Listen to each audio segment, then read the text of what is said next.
Good morning, afternoon, evening, wherever you are. This is Matthew Shapiro with the Follett Foundation. This is Follett Talk number 3.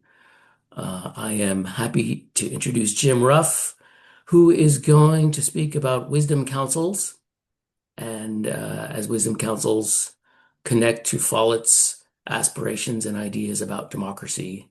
Um, good, good morning, Jim, and welcome. And it's in your hands. Yeah, I want to give, my aim is to talk for maybe 45 minutes, as Matthew suggested, and then throw it open for conversation. All right, so here's the front slide of the Mary Parker Follett Foundation. Um, I love that. Way to go. And what I want to talk about is how we can really actually realize her vision of democracy. How do we get Mary Parker's vision of democracy to actually happen here in the United States that soon in time? Because it's this is not an intellectual exercise in my mind. It's about how to get there. But first, I want to go through Follett's vision, uh, the way I see it, which to me is mostly are centered around the new state. She describes a particular kind of conversation. And then she describes a particular kind of democracy. And she also talks about leadership and how maybe that can happen. But the how to get there is really fuzzy. I'm sorry, I don't think she has the strategy to get there. How do we get to that creative, collaborative, totally participative vision of democracy? And then I want to share a little bit my story because I started really trying to challenge, trying to understand how to get to, I mean, independently discovering some of these elements, as you all have, I think. And but in my journey, I ended up naming the quality of conversation and the quality of democracy. Actually, yeah. So and then also an 8-step project for how to get there. And bottom line, most people don't have Follett's vision in mind. They're talking about democracy with has something to do with voting and representatives and all that stuff. And and that's not what she's talking about. She's talking about co-creating the collective will. Uh, that has to happen. And and so it's really hard to have people to walk into a room or people with saying here's a solution when people haven't formulated or owned the problem, which is we have to come to this. We have to transform our system because otherwise, to me, it's toast. It's really toast. I think we're getting the first indicators now. So I'm looking for the rare people who can hear, and and uh, and that we can get started.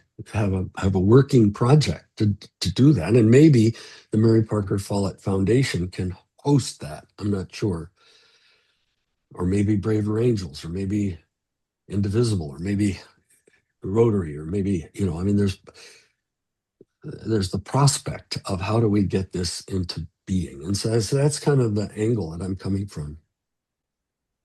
And then we'll have a lot of time for Q&A and talking examples and stuff. So my request to you is really to own the problem, own it. How do we get there? And and uh, and think about it that way, from that perspective, rather than just peering in and being curious about what this talk might be about. So in my mind, the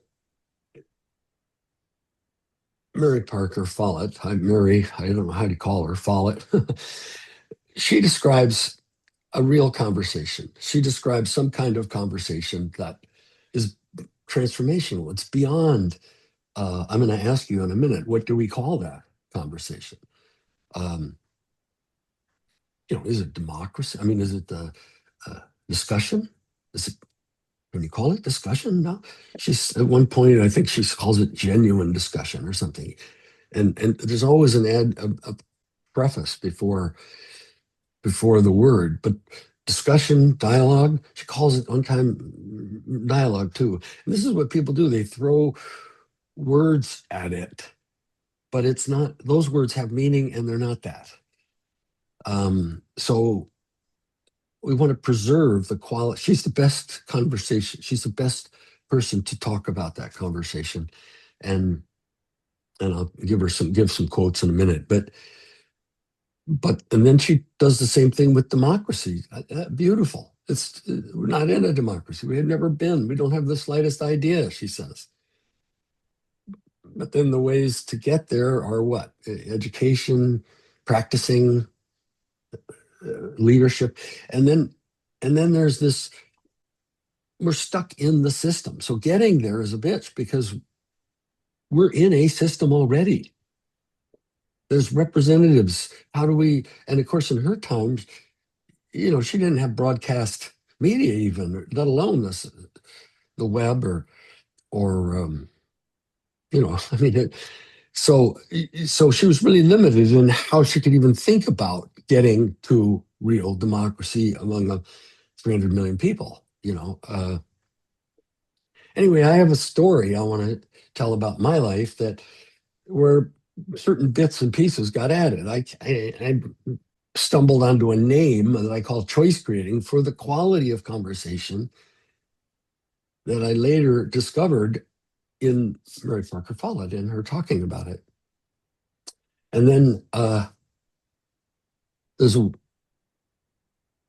name for the kind of, well, actually, what came up to me first was getting to this the process. How do we convene and facilitate the necessary, ongoing, whole nation conversation, choice creating conversation? And that would give us this different kind of democracy that she beautifully describes.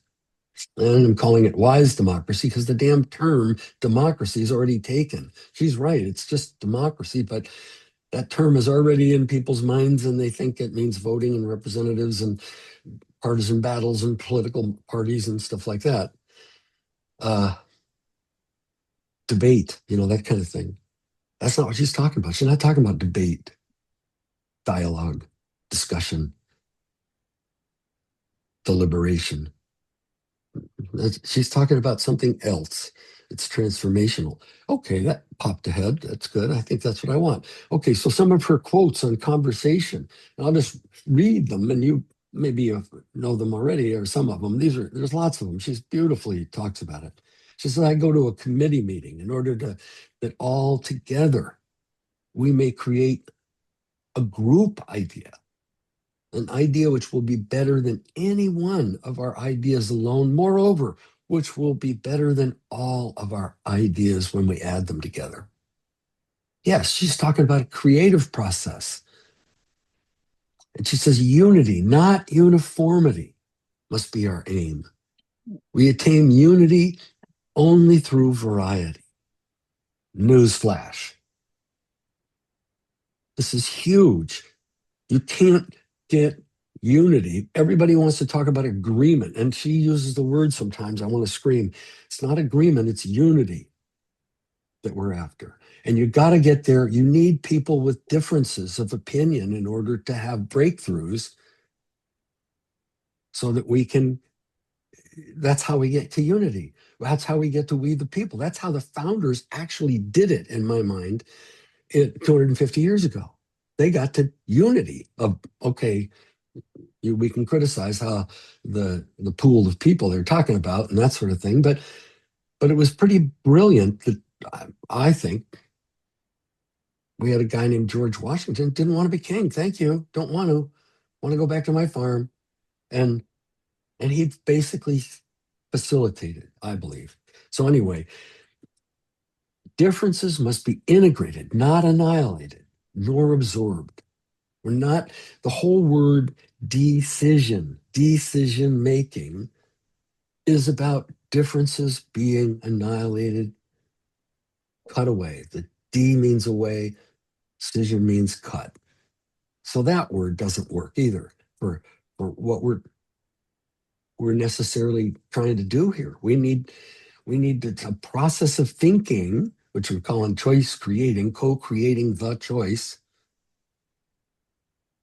to get to unity with through a creative process.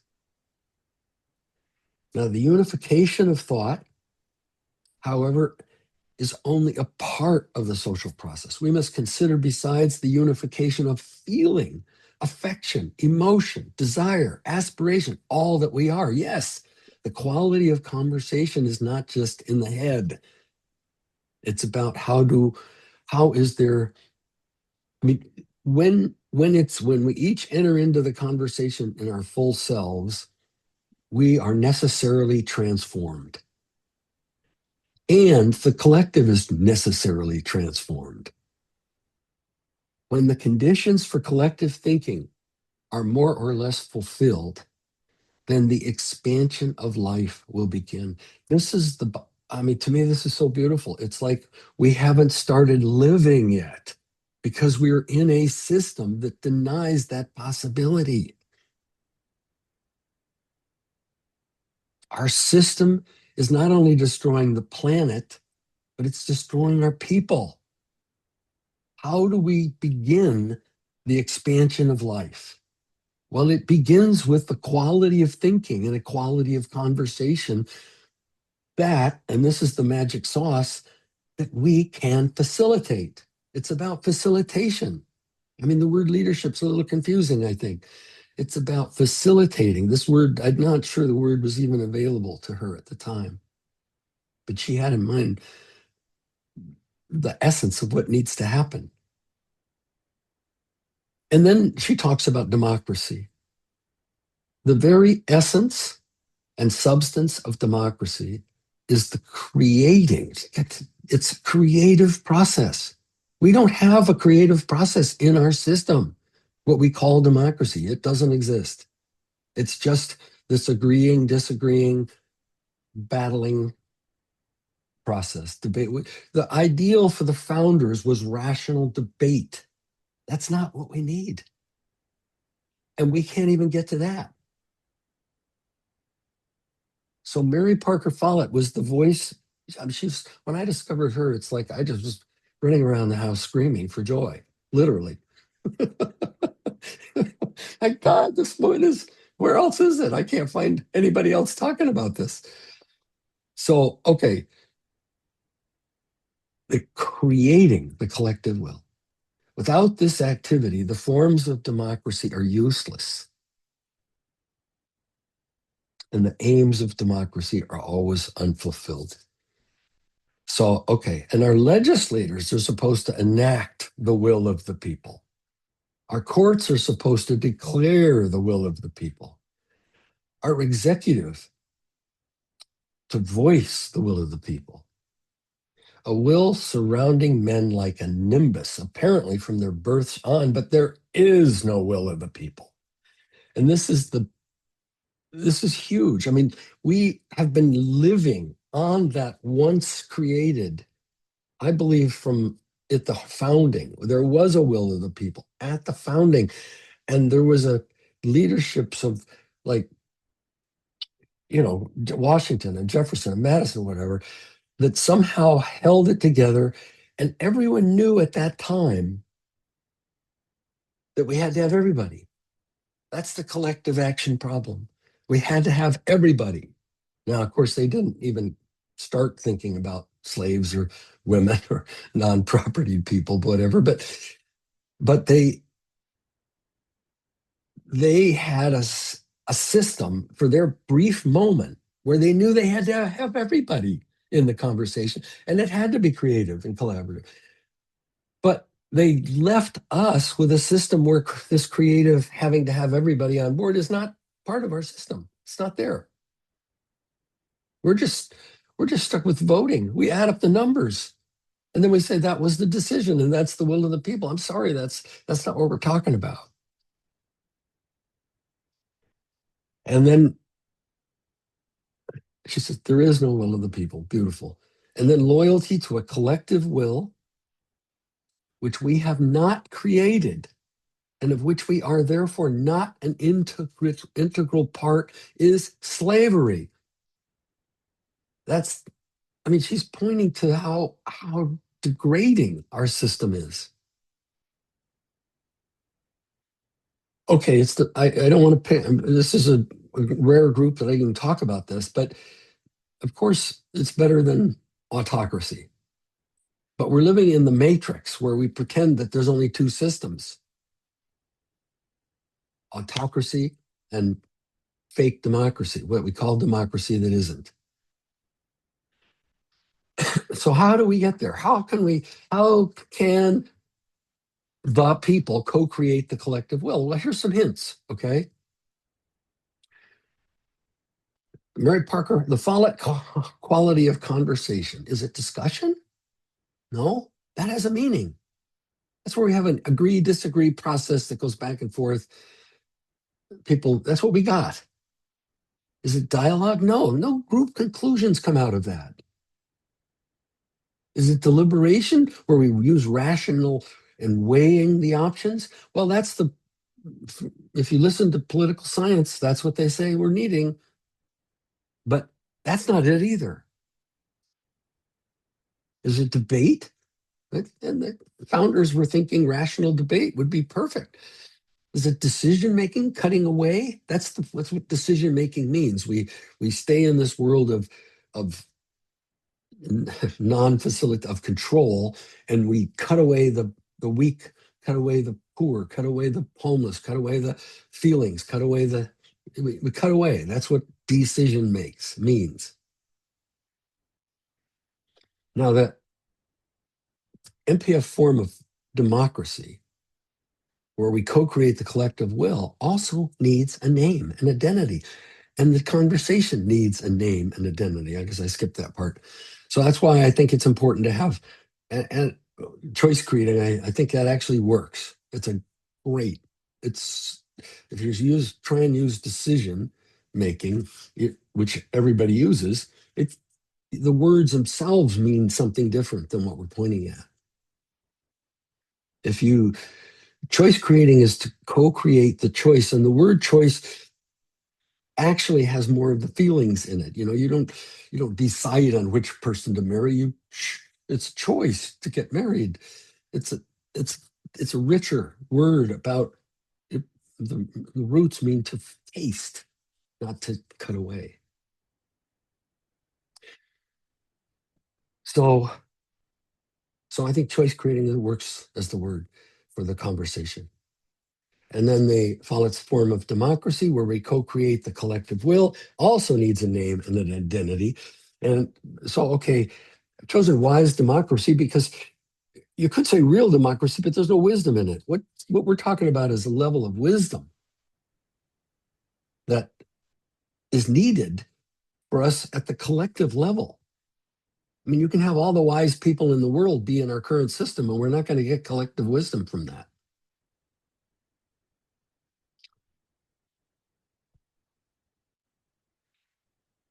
All right, recognizing that Follett's way to get there, educating, empowering, and practice, encounters the collective action problem. We need everybody. Everybody has to be in this zone of thinking. So it's really about facilitation, I think.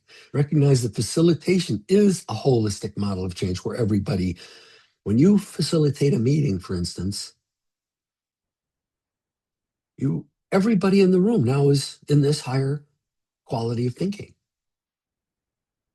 And of course, with facilitation, each facilitator has a different quality of thinking in mind. And so we want a particular quality of thinking. I call it dynamic facilitation.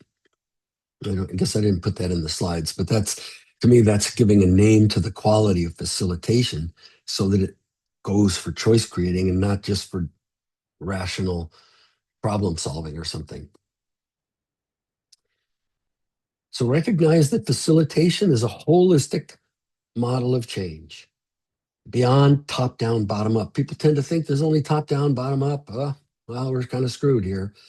No, there's a whole different layers of thinking that we aren't doing. The Follett process of thinking needs to be applied to these problems. And if it's possible to facilitate the nation into one ongoing, call it MPF quality conversation. It's Follett's conversation that she's pointing to, which I call choice creating, where all the people reach unity as we the people. And that's the other thing is when you in that conversation, the end result is people in unity. And when they're in unity, it's like, oh, that's actually the ultimate authority. There's no higher authority. It's not the Constitution anymore. It's the we the people.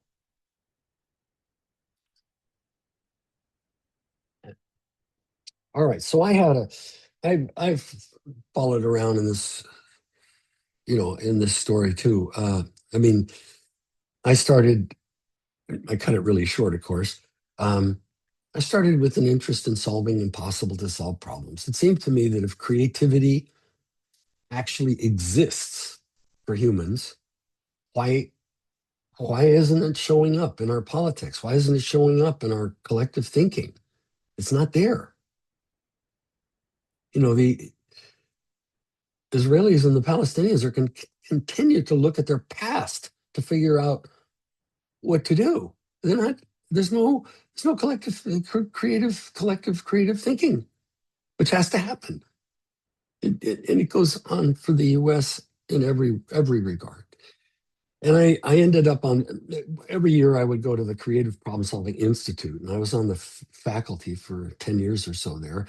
And that was helpful in me developing these ideas about how does it really happen that people solve impossible to solve problems, that they come together. And that was the angle that I took. And I did consulting, and I was just, I mean, I look back on it now, it's just so fortunate to be in a laboratory. I mean, in other words, I had permission from management to just go make these people happier. Just go make the business better. Just we'll pay your salary and we'll even pay overtime to people at times. And so I got a chance to try lots of stuff. That's where I really developed dynamic facilitation. And that's how I started with really developing dynamic facilitation. And then I I transitioned to being a seminar leader, and I went around the world and I taught dynamic facilitation to various groups of really smart people. And how do they work on impossible to solve problems? How do they what impossible to solve problems would they work on? Well, I didn't give it to them. I chose, they would choose it. It had to become from their heart what they wanted to work on. And of course, they start working on societal problems. And it's I'm fortunate to be there, be in their presence, because they're coming up with breakthroughs, and they're all working together. And I remember one time in Thailand, this woman, I was asking for feedback from the seminar. This woman just started crying like crazy because she'd never seen Hindus and Buddhists think together, work together, listen to one another, nothing. And yet so we saw people come together, and we saw them come to answers, shifts around these mega problems. And often they would come to the same answer, no matter what problem they worked on. They would come to the answer that our system is the problem, not our people. It's not greedy CEOs. It's not criminals. It's not the police. It's our system. So how does this how do we change the system became my quest. I mean, first of all, what is the system? And then how do we change it? How is there a transformation of our system? So in the process, I realized that dynamic facilitation was engendering a particular kind of thinking that wasn't that needed a name. And so I called it choice creating. which I've been thinking about a lot. Everybody, a lot of people don't like it, blah blah blah, but I like it. It seems to work. And then I just put this capital society's breakthrough. I wrote a book about society's breakthrough. That's the title. But it was how it was like seeing what the system is and seeing how it could be transformed with Follett's quality of conversation. That's the whole answer, really. But if you add facilitation to it, now we're talking we've got actual strategies that can possibly happen. And the big one was what I didn't understand how to do it for society. How do you facilitate society into the spirit of choice creating, which then transforms the system? And you're not changing the system, you're just creating the capability to change. There's two systems here. One is the system of thinking and such. The other is the actual constitution. It's it's possible to transform our system by just adding this missing we the people. And then that thinking process can transform the constitution and the subsystems of healthcare and taxing and all those other subsystems. So big vision. And and I think it's not that hard to do if we just have a way to facilitate, especially at large systems, this quality thinking. And someone in there, I discovered Mary Parker Follett. It had to be before I wrote my book, Society's Breakthrough, because I have quotes in there from her. But but it was like, oh my God, this is just so exciting to find her. And then Matthew, thank you for holding space for her and building awareness, her work. But then out of this came this. I had it for society, and it involved at the time when I had just a constitutional amendment. There's a big story to getting to that, but that I won't carry you with. But anyway, I realized that the essence of the amendment that I had created the, was I call the wisdom council process, which is really, and I will explain it a little bit more, but it's really about how using randomly selected small groups, a series of people, a series of randomly selected small groups of people, dynamically facilitated to be in the spirit of Follett's conversation, we can, it can happen. I mean, in other words, we don't even really need the amendment, which would be wonderful to have, but that could be step 9 instead of step 1. And so then became, okay, let's articulate this, how this could work for the US. And we now, I call it the Wise Democracy Project. And I think this is doable. And we've done lots of experiments with the Wisdom Council process. And I think it's a slam dunk for the whole, to bring forward, to establish, to facilitate into existence the whole system conversation in the spirit of choice creating, where this we the people process emerges and we have a new ultimate authority in society. So, and that's just comes necessarily with her thinking. Of course, with this conversation at the democracy level, we would have a we the people that would be ultimate authority.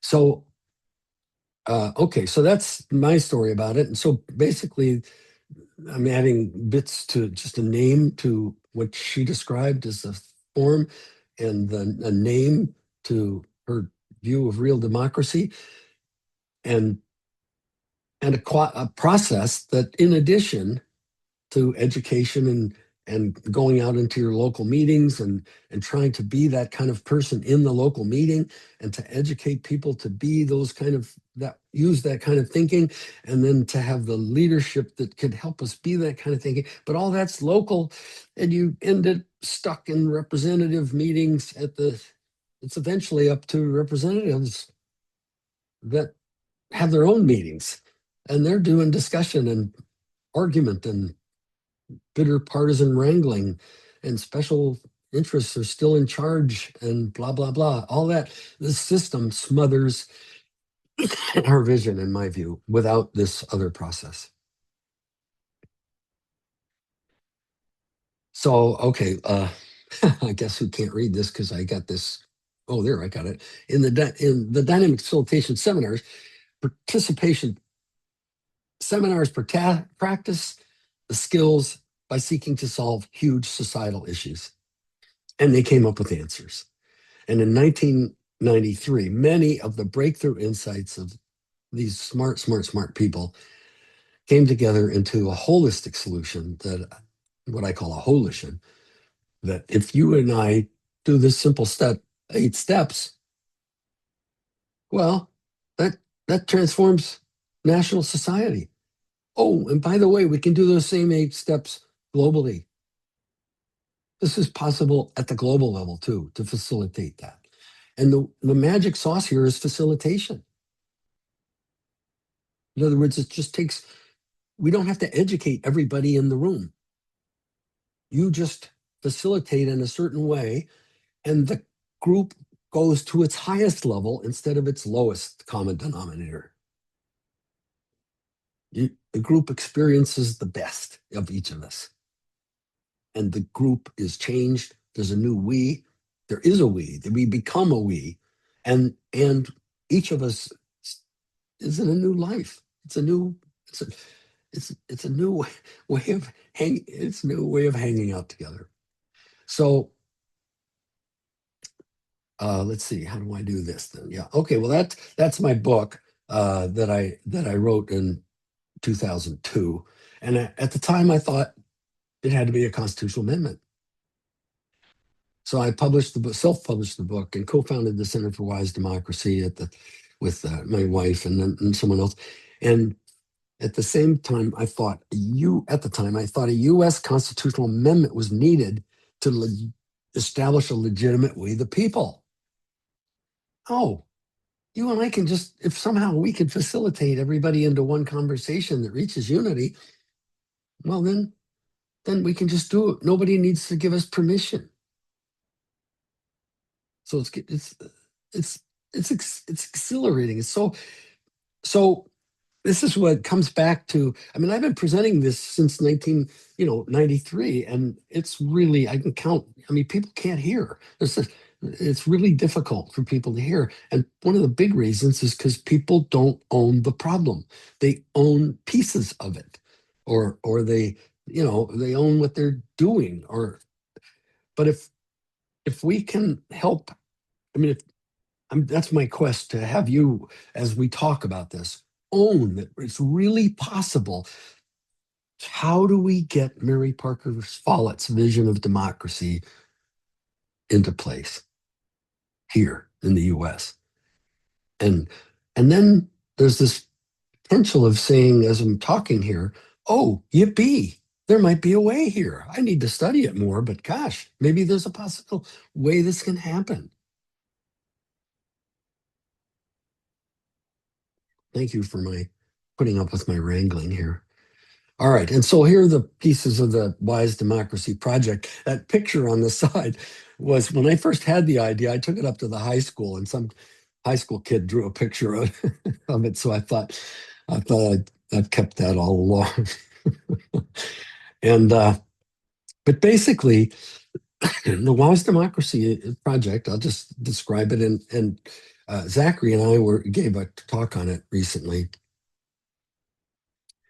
Uh, there just needs to be a few of us that slaps our heads and go, holy smoke, this has to happen. There's no downside. Can't find a downside. And the upside is like so immense. It's ridiculous. That's collectively speaking. As an individual, it's terrifying sometimes because it means I redefine myself and it's like a death rebirth thing and my survival instinct kicks in, when I hear about it. So that's been the struggle of talking about this. Um, but we gather the people that are seeing. We don't have to have that many of us. We do need money. Okay, we need money to fly people, randomly select people, fly them together. We need media support, that sort of thing. But we identify the first monster problem to address. I call monster problems the ones that are impossible seeming, and but essentially we have to solve them, like climate change, for instance. We have to solve that. And like the one we're talking about here, we're getting real democracy. We have to get there. So we gather just us, we identify the first monster problem. Maybe we randomly select, pure random, 10 to 16 people from the citizen roles, say. We use dynamic facilitation to reliably evoke the spirit of choice created in each, we'll call it a wisdom council. So there's a series of wisdom councils. And then we convene. Oh, I goofed. Yeah, got to go back. How do I go back? There we go. Um, we convene a live national community meeting where the Wisdom Council presents the story of its journey and its unified conclusions to the people of a locality. And then another locality organizes what we call a resonance gathering. And then the next Wisdom Council presents to that locality, but all of them are linked together. So everybody's in one conversation at one time. And when a Wisdom Council comes and presents on, because they're diverse voices and so forth, the audience tends to say, yeah, why aren't we doing that? In other words, we're reaching a unified answer, even in the audience, in that face-to-face audience that's there. But but the when they turn their chairs and talk, they sort of reach that. But there are people who have different views, and it's really fine. They're now in the conversation. So it's really the just us can dynamically facilitate each small wisdom council with random selection. But though that series of wisdom councils and community gatherings can facilitate the national conversation in the spirit of choice creating. So we structure the wisdom councils to be ongoing every month or so. It's a wisdom council process. And we provide ways to help we the people conversation to be ever more inclusive and ever more approximating the spirit of Mary Parker Follett's conversations and democracy. And the last step is, I see I need to do some work on these steps, but the last point is to provide ways for people to learn more about this holistic model of change, especially choice creating, dynamic facilitation, wisdom council process, that sort of thing.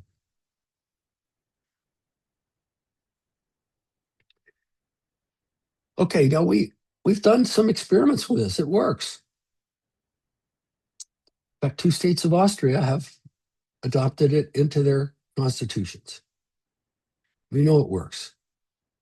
It's just really hard for people to get. We did a thing with the local food co-op. We did a wisdom. We did 3 examples. We did, I can't remember, 2 sets of 3 examples with the employees, with the Farm Credit Bank, with the Washington State Department of Agriculture. I think we did 2 sets of three examples.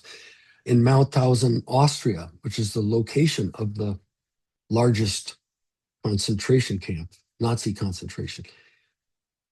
The result was finally we're talking about Nazi experience. Some 16-year-old kids said as his feedback, finally we're talking about it.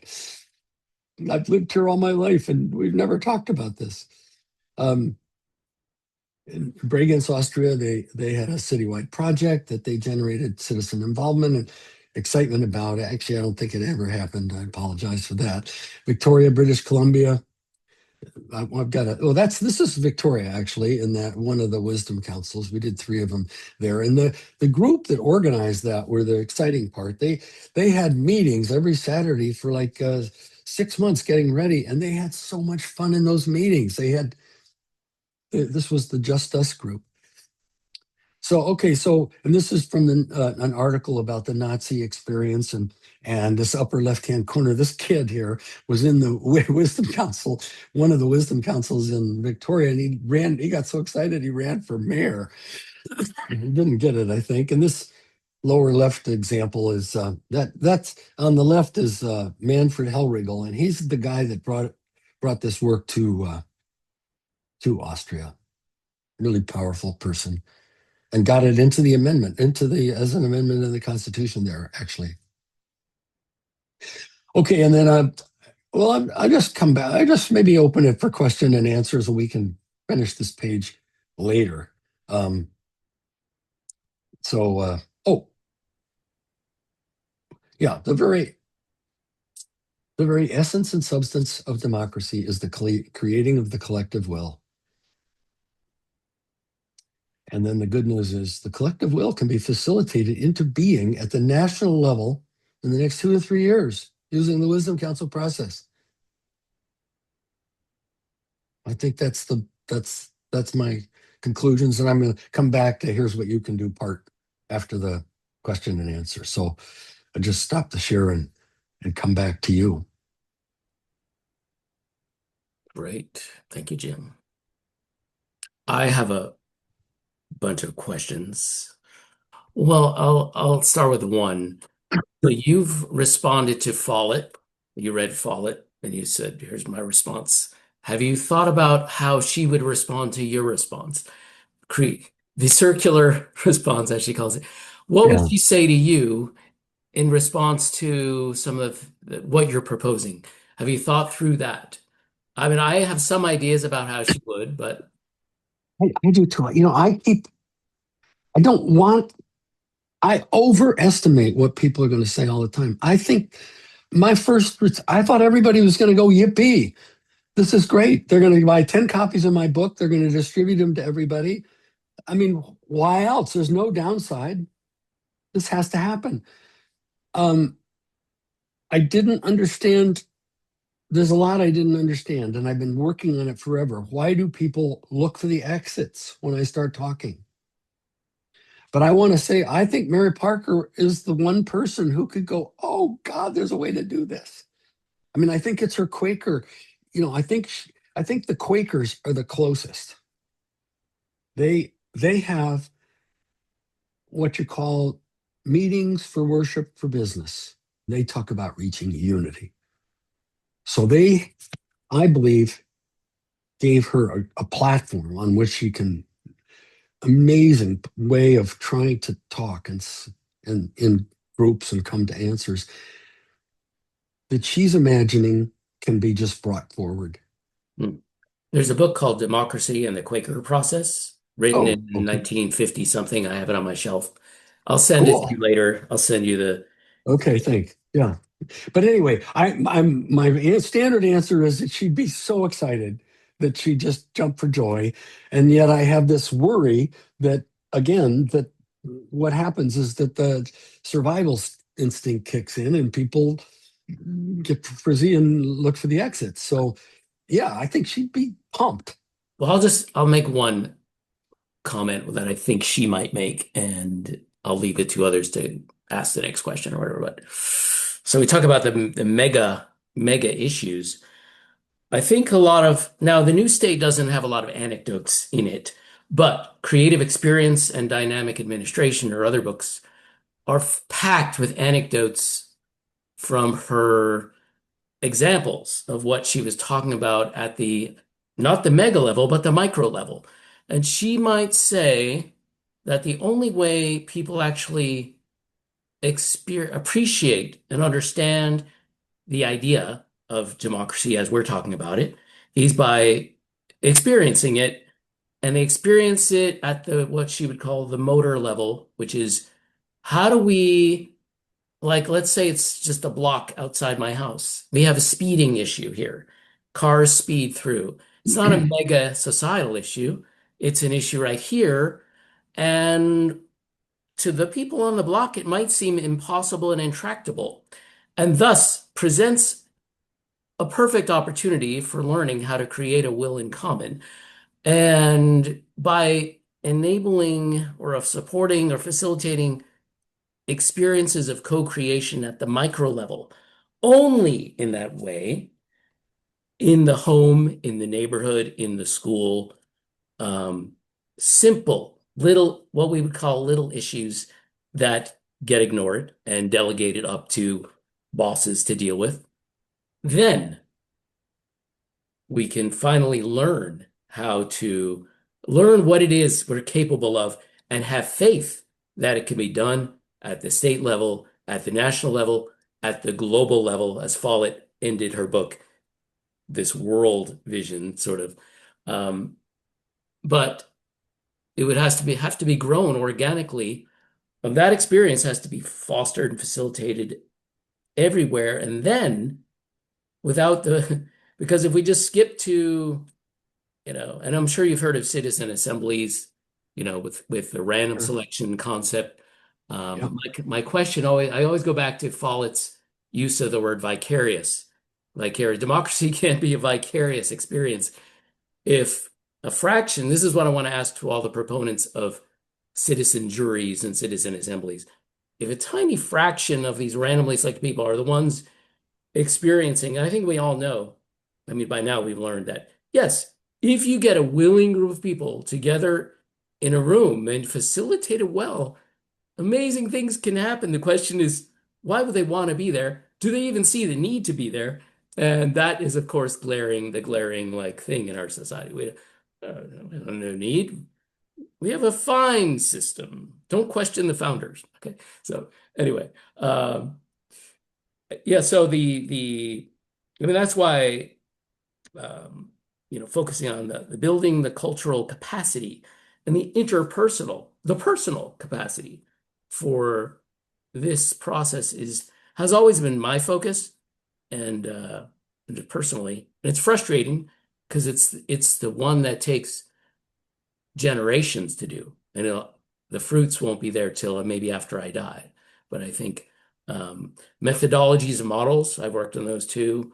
Those are, I think we need those, and the hope is that we have the right methodologies and models that can catalyze the learning that I'm talking about that is universal, you know. But I don't know if it necessarily works that way, or if you'd end up with just reproducing the representative problem.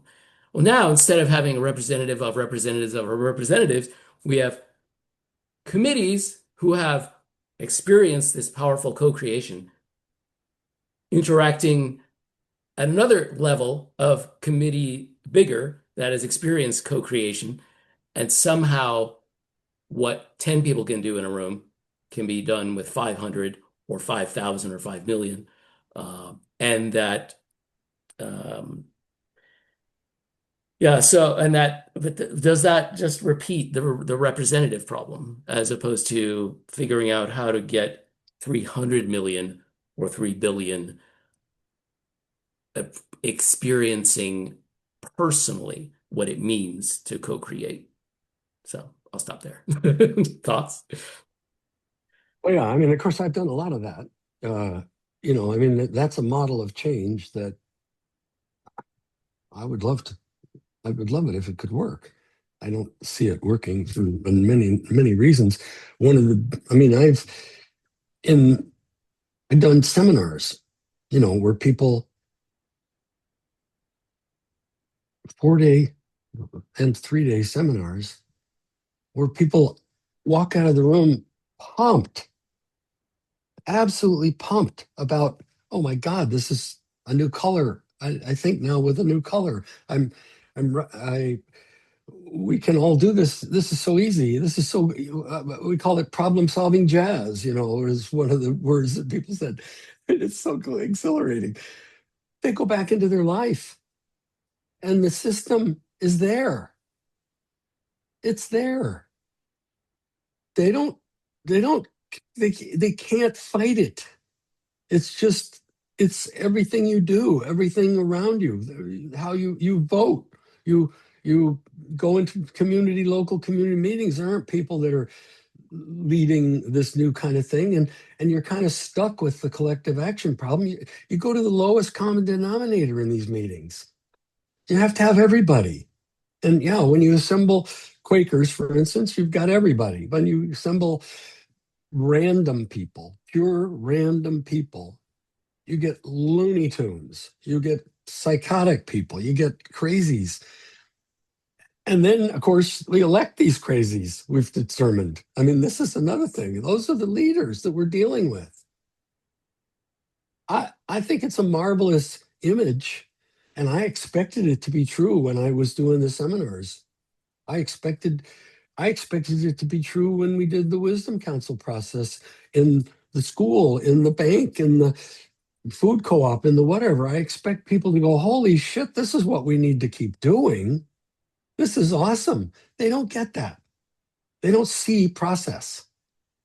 They're blind to process. I mean, I remember one time they were having this big, I was so mad. The organizer of the event, I told him I wanted 20 minutes at the end to tell people about process, what we did. So I'm on stage with people from the Israelis and the Palestinians and the whole thing, and a big audience and everything. And the guy says, "No, no, you have to keep going. We're getting somewhere. This is great." And I lost my 20 minutes at the end to tell people what we were doing. They didn't, and they just walked out of the room. They didn't realize anything was different. They're just working their problem. So this is, I mean, this you're the vision that Mary Parker Follett had. I pursued for many years, and the, I mean, it's one thing to just show people, and that's more demonstratable, is that you can show people in a room, just a small group of people, and they get the same people back, then and the same people back. Like if I'm in an organization, when I did it in companies, I could have the same team. Boy, that worked. But when, like I was, maybe I can share an example. I don't know. Let's see. Well, uh, I was working with a group of people, the maintenance guys and the operators in a sawmill, in a paper plant. And they've been confiding for years and years and years, and they're all blaming one another and blah, blah, blah. So we had 4 sessions, and asked them to tell us, just help me identify the most important problem you have, whether you can solve it or not. Just, it can be impossible to solve. And they chose caustic black ash because it's all around and it's a health hazard, etc. Well, anyway, fast forward to the end of the meeting, they had solved their problem by inventing a new process, and they were loving one another, in the thing. But does the organization say, wow, we need this next time? No, they don't do that. They can't do that. It's so crazy. It drives me nuts. But I still had the same people coming back 4 times. That was the deal. So I was able to show miracles, But anyway, I'll stop, and maybe somebody else has a comment. Maybe you want to say something, Zachary. I can jump in. I think it can absolutely be both. We can add the new process of the Wisdom Council process, and that can inspire and influence people to practice this at the micro level. Because what's beautiful about the Wise Democracy, process is that it can be adopted by any group, any system. So you could do that at the neighborhood level. And so I think, yeah, we could have the process running at the national level and we could have it running in many other smaller places on, yeah, whatever problem that group can own. So this is great conversation. Thanks so much for having me here. Yeah, Ian? Hi there. Yeah, thanks for that. I I'm giving a talk, and I'm starting my talk with something like I'm not a Follett scholar, just to be honest, because I haven't read most of my reading of her is second-hand reading by other people who've used her, and I just want to make two or three observations, and I have what's actually a question, hopefully. Um, as Matthew said, this idea of what you call wisdom councils or citizens' assemblies or something like that is fairly common now in democracies, and I'm not in the US democracy, obviously. And I think uh, the thing that I picked up on there, and it's very much part of my agenda as well, is this concept of what I call proper dialogue. In other words, as opposed to sort of binary debate between existing options, where you end up, as you say, deselecting decisions by choosing the least worst option of things that already exist, focusing on the creation of new solutions to. And again, you talked about monster problems, but again, the classic word people use now is wicked problems for these problems that are full of many layers of complexity. Um, I was just particularly interested in one thing you said, which you didn't come back to. You used the word quality quite a lot, and MPF quality conversations, I think was the language you used. Is the word quality the word that she used in the New State or wherever else she wrote about this, or is that something you've brought to it? I'm just interested in that. It's curious. I assume she used it, but maybe she didn't. Mm. I use it to distinguish, you know, what she's saying, but I'm also infused with the spirit of Robert Pirsig. If you know That, him, that was the I think that was the Follett trick and question. Yeah, Pirsig are talking very much in the similar realm. And as you know, Pirsig talks about the metaphysics of quality. And in my absolutely. judgment, that's what Follett is talking about. How do we transition to the metaphysics of quality? So that is Well, the this is way I'm music thinking to my about it. ears because, in the same way as Matthew runs this Follett Foundation, I run the Robert Pirsig Society, Oh, no shit. Robert Pirsig Association. Sorry, Oh, um, that's fantastic. and You know Seville King? and say again. Oh, I'm sorry. Yeah, I jumped off that. Seville No, King, no. I'm going to turn her on to you because she needs to know about All you. right. Okay. Okay. But Yeah. No. It just jumped out at me when you started using the word because I, like you, associate it with Robert Pirsig and very much part of my philo. I'm you made this point about and Matthew reinforced it about the sort of the local immediate issues where you can get people at least where they can see a tangible connection between them thinking about a solution and something they could solve, and then learning the process so you can do the same thing for these bigger problems as part of the wider democracy. Um, but I'm all for supporting that process. Most of my work is at the more abstract level, the philosophy behind this, and even metaphysical levels of philosophy behind these things. And I got into this space through Robert Pirsig initially. I've obviously done a lot more research since I first read him, but that that way of thinking about metaphysics is something that's been very much part of my uh, research process. And I came to Follett fairly late. In other words, I just discovered when somebody mentioned, I think it was well, I'm going to talk about this next week, but people, Peter Drucker referring to her and people in the management consulting space referring to her as having been a sort of guru before they were gurus. So for me, it was incidental that I came across Mary Parker Follett. Um, and it was just noticing that so much of the things that she was saying kind of paralleled the philosophical ways I was thinking already. So when you picked up on quality, I instantly thought metaphysics of quality, and that's interesting. that's funny. Fantastic. Interesting. So let me comment about a couple things you talked. Hmm. You said one is where you said proper dialogue. See, this is what people Yeah, do is yeah. they say real democracy or they Hmm. genuine discussion or they try and Hmm. turn what we've got into what we need. And dialogue does not come if you, I've got 4 or 5 books of dialogue on my shelf here. Dialogue does not come up with answers.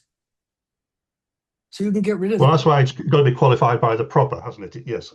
Well, It- proper isn't dialogue. I mean, it isn't dialogue. So it's constantly people throwing this modifier so that it modifies mm, to be whatever I have in mind, but it isn't using the word properly. So it's and when you talk about wicked problems, I have a chart. In fact, I should mm. take you through my website a little bit. Let me do that. Um, uh, because I think it's really important to realize that there are all these distinctions out there. See if I can get this to work. Here we go. Okay, maybe I can go to where are we? Well, it's Zoom. Okay, societies. Let's see, wisedemocracy.org. Okay, there we are. So so this is the home, and this is solutions. All right, solving global issues. How do we do it at the so a lot of what this model of change, you guys, that Mary Parker had and was talking about, of somehow it's all going to expand to bigger, bigger, bigger. I'm sorry, I don't think that's going to manage. That's going to work. It's got to be holistic. So it's possible to address the national problem. Boom. Oops. The national problem. That's the Wise Democracy Project. And these are the benefits. And here's how we save American democracy. Simple steps, fast. It's not generations. Solving the global problem, which I call the To Be Project, which we're not talking about. Okay, getting it, this must happen is hard for people. So I have a page on getting it because the other thing is this collective action problem that we have. Um, Resources. I have charts of comparison. You talked about the Citizens Assembly process versus the Wisdom Council process. Yes, the Citizens Assembly process is there. It's good stuff. I went to the first modern versions of it in British Columbia when it first got going. This is about improving the existing system, making it better. The Wisdom Council process is about transforming to the kind of democracy that Mary Parker Follett is describing, which is not our current system. So when you talk about, let's see, I guess I have more resources, charts of comparison. I wanted to give you tame, wicked, and monster problems. So you talked about the modern version being wicked.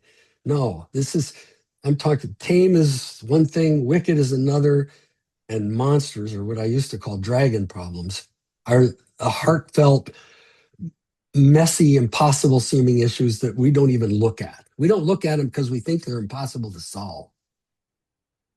And so I don't know. There's the where I can't even find where I am, so I quit. Let's see. Oh, there we are. Okay, so this is like our story, for instance, which is a fun one. This is where I got doing in the sawmill in the first early days. This is 3 guys that are still alive 30 years ago in a sawmill that remembered the program that I had there, which is really, really cool, I think. These, well, solutions, global, national, state, local. We've got local examples and stuff. This I wanted to show you. There's choice creating of the social innovations, the name, dynamic facilitation, how you get there, the Wisdom Council process. We've got some examples, okay? And we've got some video examples, and this is in Austria, Mauthausen. We have an interview with the woman who did the Wisdom Council, just one, I think, or 3 maybe in Austria. The Rogue Valley in Oregon, British Columbia students. These are videos and audios if you want to. These are some in organizations. Don't have very good videos of those. But anyway, this is a free seminar, Central Wisdom Seminar, going through this is a 45 minutes, I think, or so of each of these, talking about introduction, about facilitation, about choice creating, about dynamic facilitation, about the wisdom council process, about society, what I call society's breakthrough, which now are the Wise Democracy Project and the To Be Project, basically. Um, so, uh, and then some archive, I got, uh, these were, okay, this is a video archive. I had a TV show when I first got started. And as I said, I went up to I hosted a TV show to try and, um, my trick was to find some expert, interview them, and then say, hey, if you have time, you want to interview me and I'll share with you what I'm working on to influence one person at a time. So, okay, I'll stop with that. I see a hand up somewhere. There it is. Yeah. I've I've thought about, and I've asked a lot of people about this lately, creating a taxonomy.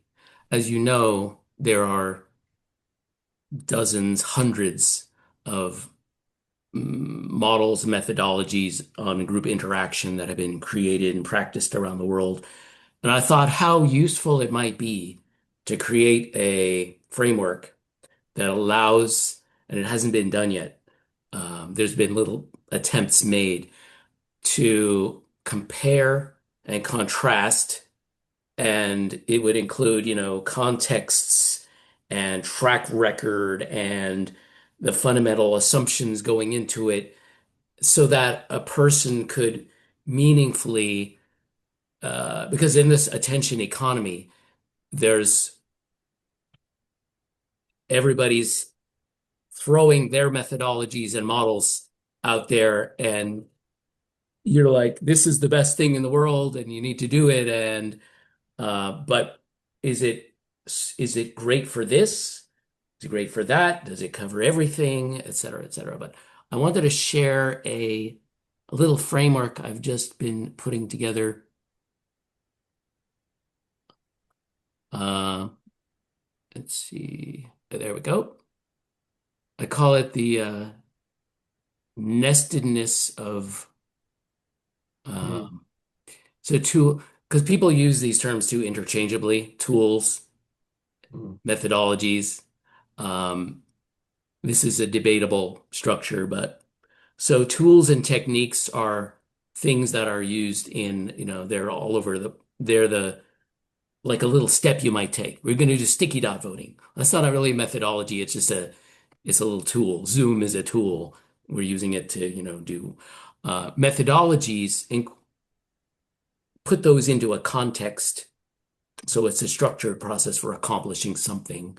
And all these are examples. Parliaments, Robert's Rules of Order, citizen juries, participatory budgeting, open space, the methodologies. Models, the next level up, it is an overall approach. We're going to do representative democracy. Deliberative is the word that so many are using now. It's, direct democracy, which Follett, you know, if you read the New State, is, her views on that. Participatory or other, and these are just using the overall topic of democracy as the common thread in and then ultimately the culture in which it is nested. Um, so would you place what you're talking about in this sort of middle zone here, I assume? Uh, no, not at all. Not at all. no? What This would is you a, call, those would are you? all, those Mhm. methodologies are all about working within the existing system. Okay, they're different, but would you call what you're It's talking not about a about nesting methodology or a model or something else? something else. Okay, It's you would about, say what you're talking about, you would say wisdom, counsels, and wise democracy is neither a methodology nor a model. yes. Okay. So this is about, it's really a good example is this is all happening within the metaphysics of subject object. And I'm talking about the metaphysics of quality. And when we're in that world, we don't have this to even talk about. The subject object world is I'm here And this is stuff that's happening. This is my tool. This is my object. This is my objective. That's not what we're doing. That's not in the world. The the and maybe Ian could even talk about this better than me, but this is I'm saying that this is like the red pill and the blue pill. This is like we're in the matrix. And do we want to see that we aren't restricted to that matrix? Do we want to see that? And a lot of people don't want to see that. Thank you very much. But if we see it, then there's a must. This realizing this real democracy that this wise democracy I call it is a must. It's not an option because we're on the deck of the Titanic trying to do all this wonderful shit on the deck. So We're then, helping the homeless. We're got these tools. The Wisdom Council process is, and I always say process too, because it's about a different nature of democracy, a different nature of capitalism, a different nature of culture. It's a transformation of our world of being. And I'm sorry to talk in such big language, but that's exactly what I think it is. I understand. Um, and so you will understand why your audience that is receptive to that will be limited. That's right. No, it's been Yeah. limited. I'm 30 years plus at this, okay? I've got a clear idea of I'm very interested in the reason why I got to this being so big is because I realized people are running from me. They have when they list, they have no identifiable downside. Can't even can't even identify their concerns. But I mean, they'll throw something at it like you can't get a random sample or you can't, but there's no there. I mean, yeah, of course we can. But so I'm just yeah, it's a phenomenon that people are really running from. Why would they run from it? Because this is where we all want to go. This is what your biggest problem you just said was, whatever it might be, climate change. Okay, we went to the biggest gathering of climate scientists in the world, had a big sign in the back of our booth that said how to get humanity to act. And we thought everybody would come to our booth. Nobody came. I mean, they were avoiding our booth. So yeah, I get it. There's a small, but so then you asked me what should Jim do to bring this forward? Well, I need to find the people that are care enough and can own the problems. In other words, if it's true that you really want, if there are people in the organization that really want to own this problem of how do we realize the Mary Parker vision of democracy, let's hold the door open for that. Let's invite, can we have an answer for that? Because if I can get that question, we need this. Is there anybody in the audience that has a solution to that? I I can't be heard until I get that question. And that's what I'm trying to do is stimulate that question among people, that ownership of the problem. So this conference doesn't sound interesting to me at all until I hear that that question is going to be there. How do we really achieve Mary Parker's vision?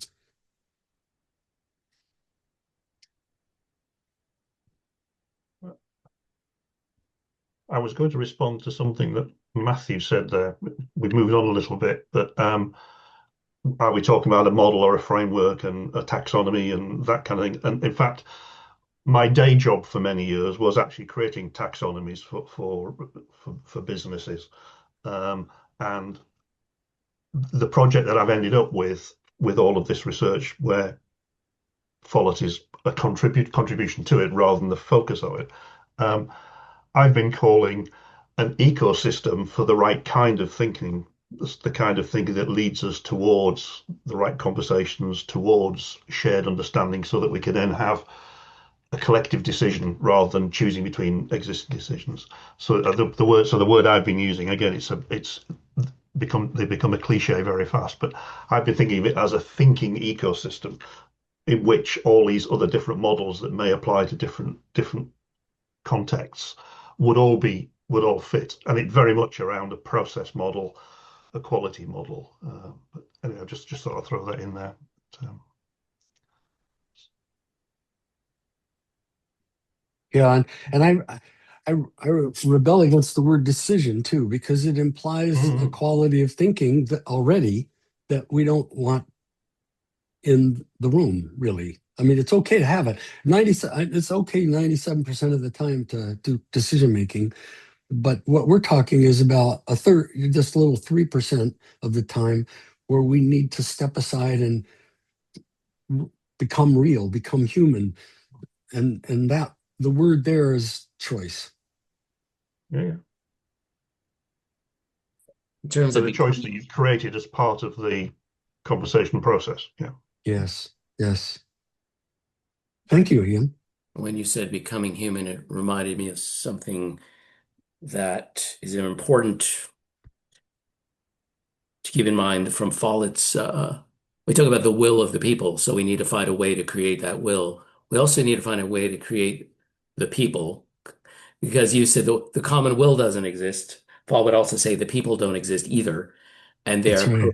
they're created as I don't know if you saw my presentation from the first Follett talk, I did. but I sort of creating together and we become together at the Yes. simultaneously.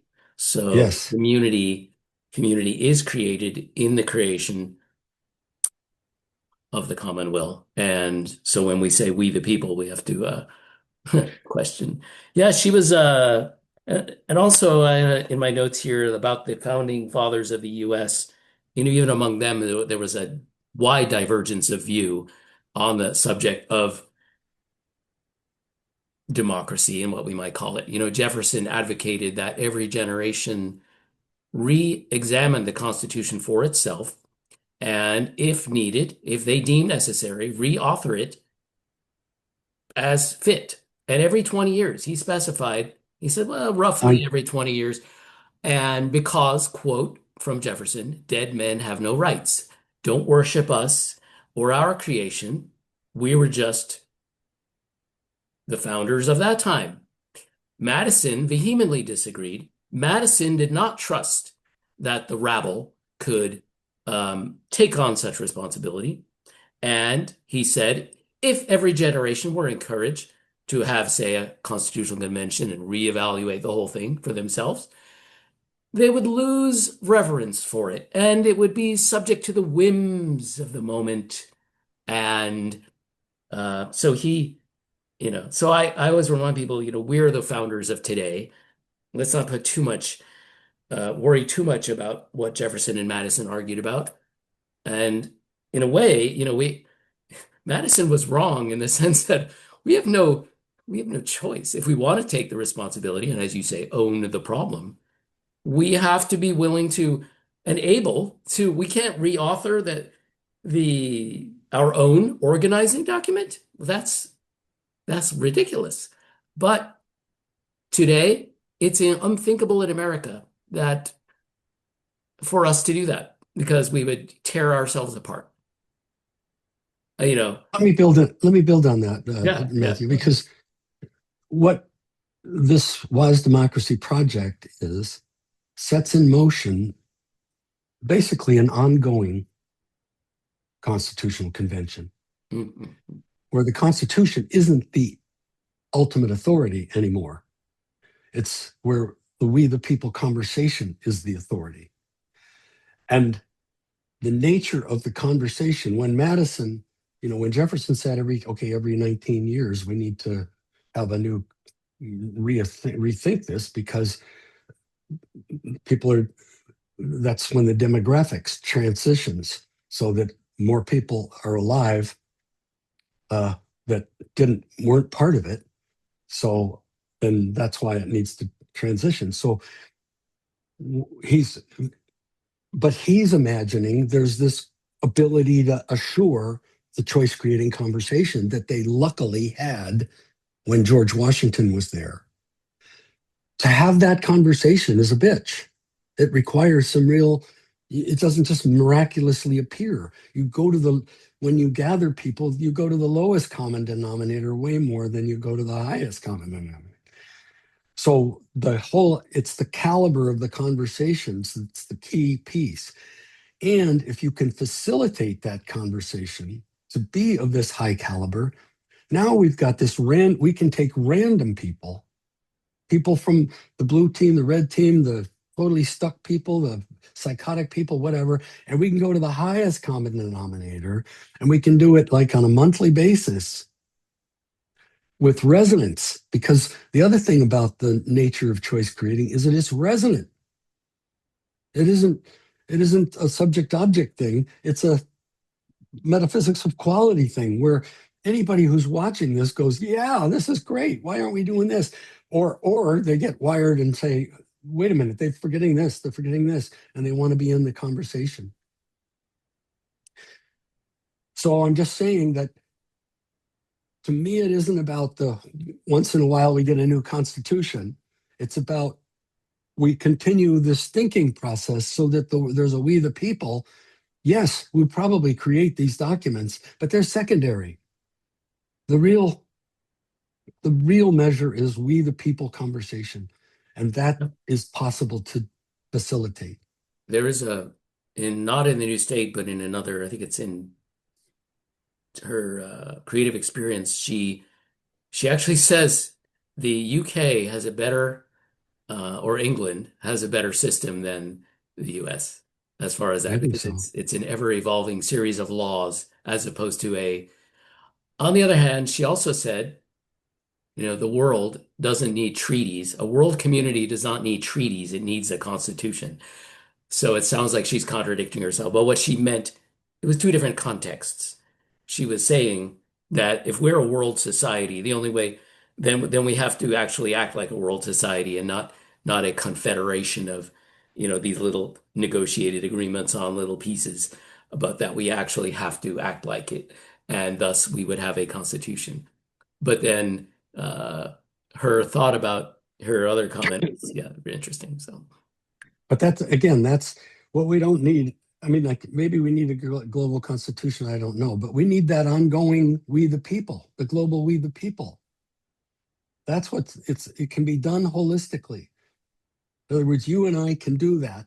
It doesn't take that much more effort. It takes more money and so forth to do Well, but a as national version than a local version. as a holistic thinker, of course and I think you've alluded to it, all of the other aspects of our social systems have to be accounted for. Our economic system, our justice system, they're all a set of patterns that every person out there on the street, if I was to say, what's democracy? They'd say majority rule. It's all been incorporated and held holographically by almost the entire, our culture of politics and the way we have things laid out is internalized by all these individuals who make up and repeat the patterns every day. So what you're talking about is, obviously you have to think if you want to be successful systemically, how there's going to be patterns in place that mitigate against the sudden washing over of this we the people. There are patterns in place, and I don't mean forces of the billionaires, but patterns that are part of our very psychology and identity every day, all over the place. I can't, so, I force myself to focus locally on my activism because I say if I can't do it at a school, if I can't do it in my neighborhood, maybe I can move to New York where I grew up, and maybe that neighborhood's more receptive than a Boise neighborhood. But fundamentally, and again, I'm looking at ex, at, at experiences that are at the ultra local level. So I go to the principal of my daughter's junior high school. I say, got an idea. I'd love to create a what I call a school council. No power, not asking for power. The school council is a regular opportunity for students, parents, and teachers to gather, explore issues, come up with solutions.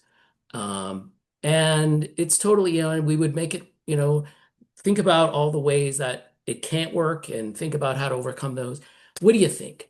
And she goes, give me something in writing. So I sent her something in writing.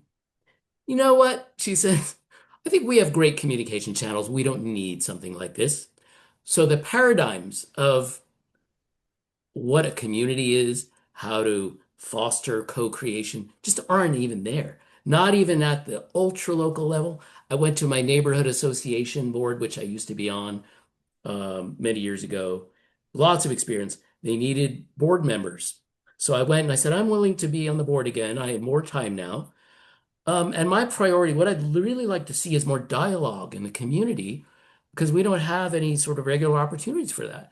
And somebody said, well, what about this meeting? I'm like, well, this is a business meeting. We conduct, Robert's Rules of Order, budgets, all that stuff. There's no opportunity for open discussion about things. Oh, we don't need that. There's plenty of, our priority is getting the newsletter. We need somebody to run the newsletter. Are you willing to do that? Because if not, we're not interested in having you. Okay. I ran for mayor of Boise in 1997. Creating neighborhood assemblies was the platform. Let's grow from the bottom up. The um, capacity to have more people take ownership of our issues and develop solutions, and then that will grow upwards into. I did get 30% of the vote at the tender age of 30, or I think I was 30. Yep, 30. But I didn't win. But after that, there was no further discussion on the concept of neighborhood assemblies, not by, because the So paradigms are very robustly in place, very robust. yes. So let me. What I would do is I would write those down as concerns. You're basically saying these can't work, this can't work, or this will have trouble because. But this is not you. You're pointing out. I mean, I love hearing it. Thank you. But this is not what we're doing. I mean, this is not what I'm proposing Yeah. in the slightest. I'm saying, okay, don't do the local. Mm. Go national. We're Mm. going national. That's where the problem is. Our problems are not local. Everybody wants it in conventional politics. We say, oh, yeah, everything's local. No, it's just because that's all they can do. That's all Mary Parker could do. She couldn't do national. I'm saying here is a strategy to start. It's easy, almost as easy. You have to fly people places and things to do it local, to do it globally, okay, or nationally. That's one. Two, we don't. When you assemble your people, you're imagining that they'll somehow get to the Mary Parker Follett type of conversation. I'm saying that needs to be facilitated.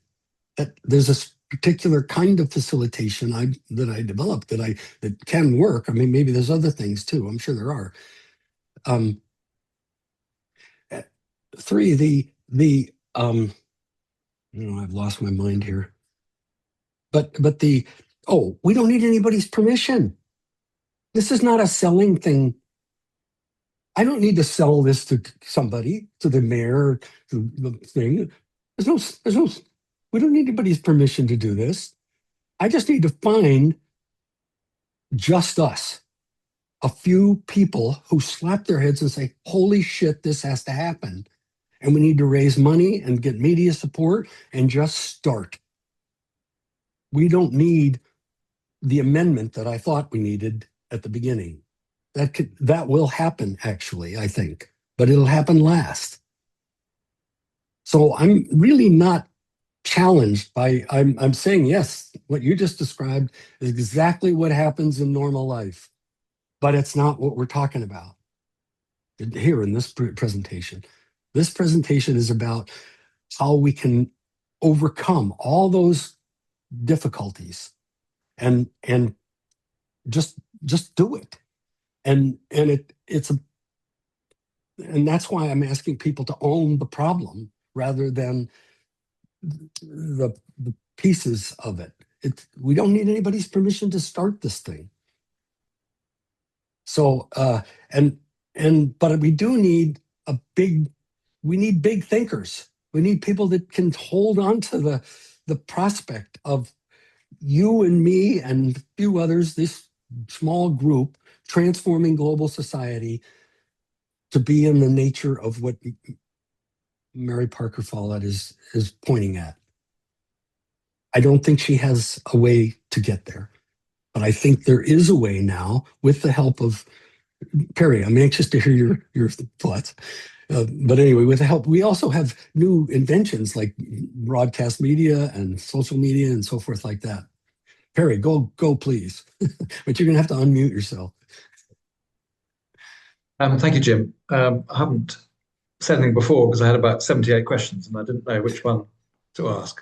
I'm still not quite clear on the relationship to the existing system. So, if I may, supposing what you just described happens, people come on board, the media get interested, and so on.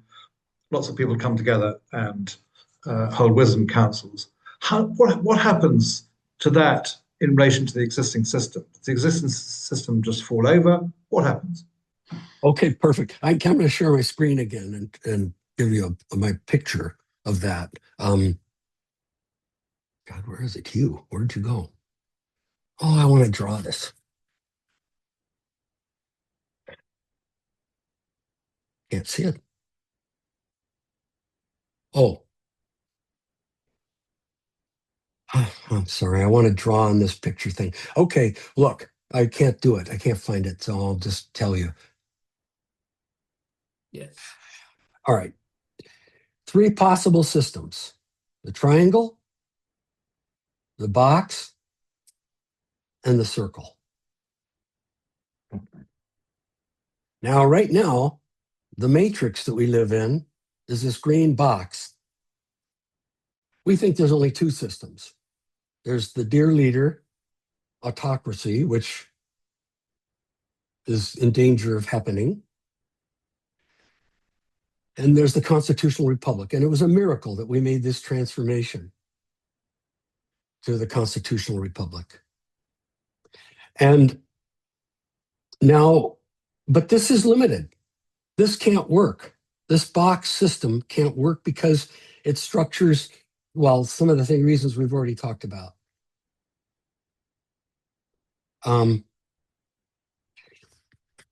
So what I'm saying that we can do is that we can just add this little bit. Let me see if I'm hoping, is that it? Yeah, this is what we're doing. Yeah, this is, we're going to come back to this. I think I'm going to jump into there. So what we're doing is we're adding this little bit of conversation. Now we still have this system exactly as it was, but we now are adding little, at first it's just randomly selected small group, 12 to 16 people presenting to a local audience, and then another group, and then another group presenting to a local audience. But this is just happening in addition, that's all. And actually it starts out within the system. See if I drew it that way. Yeah, it starts out, here we are. So here we are with the Constitution, the Supreme Court, the President, House, laws, policies, and here's the people. But now down here in this, the people are powerless. They can't do anything in that system. But you and I are we're going to convene these small gatherings, and we facilitate it in the spirit of choice creating. And what happens is at some point, there's a transition out of the system where we realize, wait a minute, we're actually in charge here. At first, we're just meeting and proposing things. Actually, first we say the will of the people. There's a articulation of the public will for the first time. Everything else is a voice of the special interests. It's this whole box is competing special interests. But at first, what we're doing is we're creating a new voice, a voice of the public will. But as it gets going, as more and more people get involved, as this circle gets bigger, bigger, bigger, more and more people get involved, eventually, at some point, and I think it can happen quickly, we realize, wait a minute, we're actually all the people There's no higher voice, there's no higher authority than us. We're actually we the people. And in fact, the Supreme Court has a new standard. Oh, we the people 250 years ago, or we the people today? Which do we judge by? And the Senate, each members of the Senate and House and the president, what voices are they paying attention to? Okay, the special interests are still there. They're still fighting. They're still doing their thing. But now there's this very strong, powerful, we the people presence. Well, if I'm going to get reelected, I need to listen to them, not to the other dudes. So this is, and the same thing happens in the world of economics. We still have capitalism. We still have this competing economics. But now there's a voice of all of us stepping out of our competing corporate entities and whatever, and political entities. And we're saying, wait a minute, of course we don't want to trash the planet. Why would we do that? Of course we need some praise. Now we have a way to own the problem of climate change, for instance, and to monitor its. I'm jumped back to governance, but this is an economic thing too, because now, of course, profits are not the ultimate authority. We have profits are the ultimate authority, and the vote is the ultimate authority in the governance. Now, of course, it's not about profits. It's about the most important, even though there's just this, I wish I could draw, even though there's just this 3% of our time in thinking this way, and when normal life just continues, we've escaped the matrix. We're now, what's real life has changed from this matrix to this conversation. That's what's really happening. The other is still there. We're just adding the missing conversation.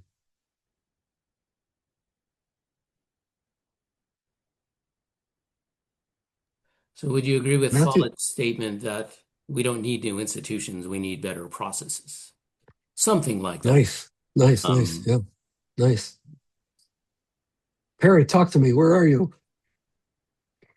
Where am I? Like Ian, I'm British, but I'm in Berlin at the moment. This is tactics, right? So, listening to you, that sounds pretty challenging. And listening to you, I think about places like Vorarlberg, which I know a bit about, and I think surely it's easier to create the critical mass at local level, even of course if many local decisions are taken at the national level. Yes. Okay, good question. Or good, you're aiming at a question. The secret here is that, not the secret, Vorarlberg is the Austrian state that has adopted the Wisdom Council process for over 15, well, I don't know what, maybe 13 years. They don't do it right. They are doing it within government. So it's making the current system better. What happens is that the Wisdom Council, we randomly select people. It's really cool. They use dynamic facilitation. They come to a unified answer, and they walk on stage, and the only people in the audience are the politicians. They talk to the government, and the government basically says, shit, is that what the people really think? Oh God, no, we don't want that. or we do that. Some of them say, hey, that's wind at my back. And some of them say, whoa, we don't want to do that. And so they're in the system, frankly, but we use them as credibility.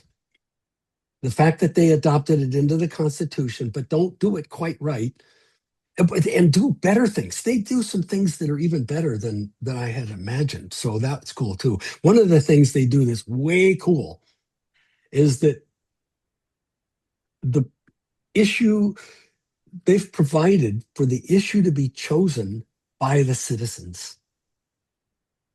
So originally they had it the president chooses, or the governor chooses, and the one of the political parties, the governor, one of the political parties, governor, one of the political parties. But now what they do is they have also the people can choose. You can just, as yourself, can say, here's what I'd like to talk about. And if you get 5,000 signatures, or maybe it's only 1,000 signatures. It's 5,000 signatures if you want a citizen initiative, but it's only 1,000 signatures if you want the state to sponsor a wisdom council on your process, on your issue. And so that's way cool. I never thought of that. That's outstanding. But the problem that they're having is that they're staying in the box. They're not allowing, it should be presented to the people, and the people then should be there, and the politicians can be there if they want, but we don't want them to have any official role. They want them to just pull themselves out and be people, not representatives. I would like to keep on asking questions, but perhaps I should shut up. No, please go. Keep going. You've got a thread here. So, very interesting to compare the citizens' assemblies on the climate in the UK and France. So, UK, small budget, low effect. France, 10 times the budget, like the BCC, British Council, British Columbia effort, it lasted for a year. And the Assembly definitely escaped the existing system, to the extent that when they presented their reports, I believe that Macron, President of France, said, "You're asking us to live like the Amish." So that's a tick. So I guess I'm anticipating, I guess your critique would be that they stayed as the Assembly participants. They didn't engage other people in their conversations. Is that right? No, the Assembly, yeah, they didn't present. They need a unified answer. My experience with the Citizens Assembly is that in the end, they take a vote. Sure. Okay, so that's one problem. And then the second thing is that when they present, they're presenting to some authority that supposedly is an authority, but they're not an authority. There's no global authority to present to. So the whole thing about climate change, where do you go? There isn't any authority. They're stuck in the matrix trying to find an authority to. Oh, we're the people. We should present to them. Maybe they'll accept what we're saying. No, that's not what we're doing here. They're presenting a recommendation. The Wisdom Council process presents a reflection. So they're reflecting to the people, and then you and I get to say, wait a minute, that's not what I thought, or maybe that's cool. Why are we doing that? Or they should add this piece. The point of the Wisdom Council process, which is ongoing, is a new system of governance. The point of the Citizens Assembly is an intervention that we get an action on in the realm of policy. So if I can just keep pushing so I understand better, I'm interested in your reflections on Rojava, because the Turkish Kurd, who is the thinker behind it, Murray Bookchin on the side as well, said, "I do not want to create a nation state. It's a problem." And so that was not his ambition.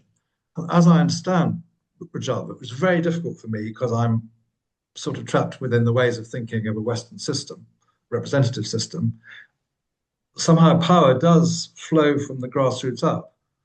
What do you make of it? Well, I'm not sure of the specific example you meant. You mean in Turkey, when they Rojava founded the country? Northern Syria. Okay, I don't know enough about it to talk about it's worth that. a look. Yeah. Anyway. Yeah, but to me, the issue is that if you and I have a way to facilitate the choice creating level of conversation, and we have a way to facilitate it at the large scale level, which is exactly what happened, I think, in the founding of the US. We had a miraculous moment. That maybe there's other places. Nobody else had that. And in that moment, there was real democracy. But then they set up a system for their time, and you and I are in it. We're contained in it. Now, and it breaks down periodically, like the Civil War, for instance. It completely broke down. And I'm just reading a book right now that's just killing me about Andrew Johnson when he came back in power. I mean, when he came in power, he just forgave all the. We ended up with the Ku Klux Klan and all that stuff. But We're going to close in 3 minutes, just FYI. 3 minutes, okay. So let me just finish this piece, and I'll stop. But well, maybe. But anyway, Abe Lincoln gave a speech, and his speech said, "Of, by, and for the people." And we live in a democracy. And so ever since then, everybody says, "Oh, we live in a democracy." No, it was just the founders that had that moment. That's what I'm saying. That's one thing. So and if I can just go to my closing slide, which I think I might even have. Oops, which I might remember. Oh, no. Here's what you can do. Orient your attitude. I'm forgive me if I'm not doing this. To own the national problem of that we don't have a democracy like Follett wanted. We talked about that. Explore the Wise Democracy Project with curiosity instead of judgment, instead of already knowing what's possible. And respond appropriately, which is slap your heads and go, yippee, this is great news. There's a way to realize Follett's vision of democracy. And then maybe consider helping the Wise Democracy Project at the national aspect and the local aspect. All right, if you want to work locally, help organize local residents gatherings that are happening monthly in your area. You can just do that with maybe use Indivisible or maybe use Braver Angels or work with some of the others, but help people realize that each local gathering is actually part of one ongoing national choice creating conversation. And then at the national level, we need money, we need media support, we need we need a few people that get it, that this can really work. Think about going to one of the seminars. Zachary's been to a couple of them. And the bottom line is that the Wise Democracy Project is not just a solution option. This has to happen. This must happen. We got to get out of this box. So thank you, guys. Thank you, I Jim. really appreciate it. Very Thank you, interesting. Matthew.